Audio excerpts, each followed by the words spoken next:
اعوذ باللہ من الشیطان الرجیم بسم اللہ الرحمن الرحیم السلام علیکم ورحمۃ اللہ وبرکاتہ۔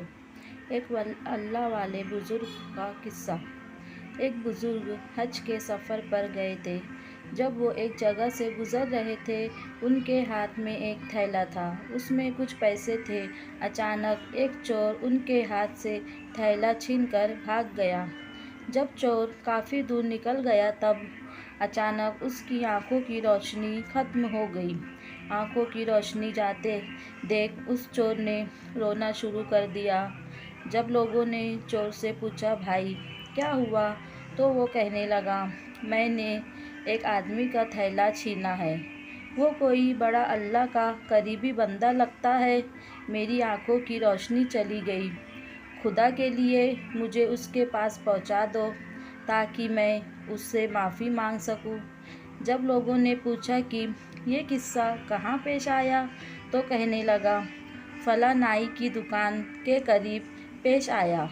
لوگ اس کو اس دکان پر لے گئے اور نائی سے پوچھا کہ اس طرح کا کوئی آدمی یہاں سے گزرا ہے، آپ اسے جانتے ہو؟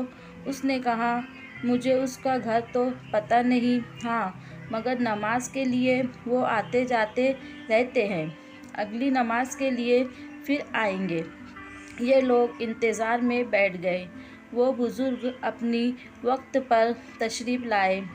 لوگ اس چور کو ان کے پاس لے گئے تو اس چور نے جا کر ان کے ہاتھ پاؤں پکڑ لیے کہ مجھ سے غلطی ہو گئی، گناہ ہو گیا، نادم ہوں، شرمندہ ہوں، میری آنکھوں کی روشنی چھین گئی، آپ اپنے پیسے واپس لے لیجئے اور مجھے معاف کر دیجئے تاکہ اللہ تعالیٰ میری آنکھیں ٹھیک کر دے۔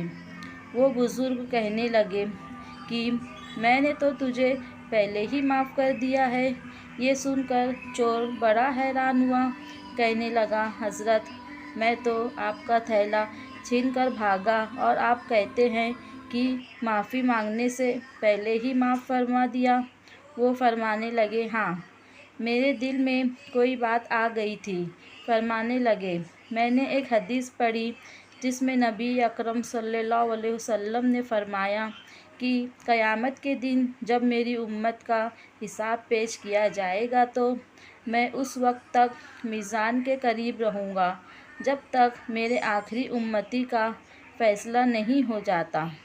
میرے دل میں یہ بات آئی کہ اگر میں نے اس چور کو معاف نہیں کیا تو قیامت کے دن یہ مقدمہ پیش ہوگا اور جتنی دیر میرے مقدمے کا فیصلہ ہونے میں لگے گی اللہ کے نبی علیہ وسلم کو اتنی دیر جنت کے باہر رہنا پڑے گا، اس لیے میں نے معاف کر دیا کہ نہ تو مقدمہ پیش ہوگا اور نہ ہی میرے محبوب کو جنت میں جانے میں دیر لگے گی، وہ جلد جنت میں تشریف لے جائیں گے۔